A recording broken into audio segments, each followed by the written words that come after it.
Hello YouTube family, कैसे हैं आप लोग। आशा करते हैं कि आप लोग अच्छे होंगे, स्वस्थ होंगे, मस्त होंगे, अपने अपने घर में अपने अपने परिवार साथ खुश होंगे। और देखिए ये कार्तिक महीना चल रहा है, छठ पूजा आने वाला है। देखिए हम लोग छठ माई का गाना सुना रहे हैं, आप लोग सुनिएगा। ढेर सारा प्यार दुलार आशीर्वाद भरपूर दीजिएगा। चैनल पर नए हो तो चैनल को लाइक सब्सक्राइब जरूर करिएगा और कमेंट करके बताइएगा कि हम लोग का गाना आप लोग को कैसा लगा।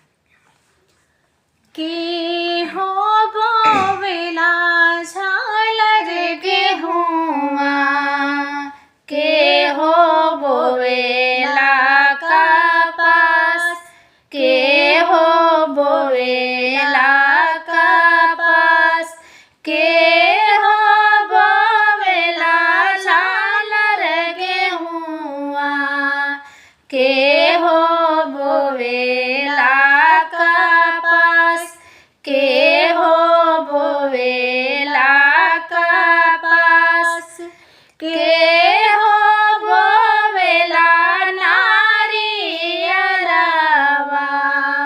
नारियर फरेला आकाश, नारियल फरेला आकाश, के हो बोवेला नारियरवा,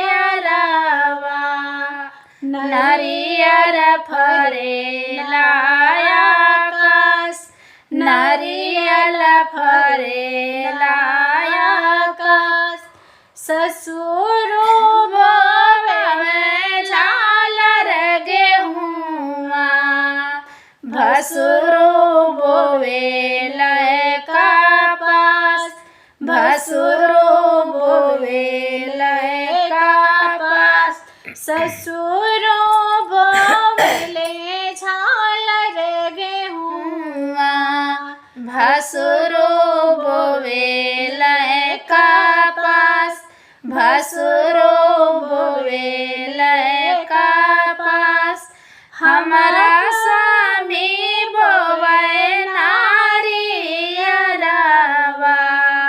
नारियर फरेला आकाश, नारियल फरेला आकाश, हमारा स्वामी बोवे नारियरवा,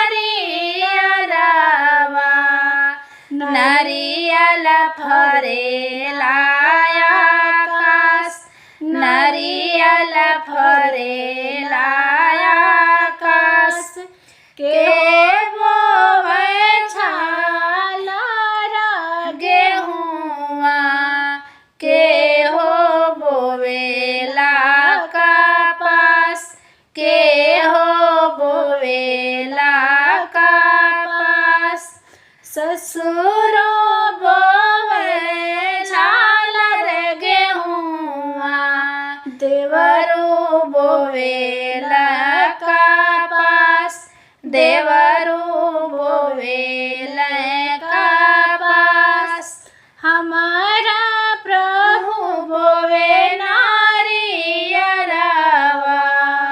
नारियर फरेला आकाश, नारियल फरेला आकाश।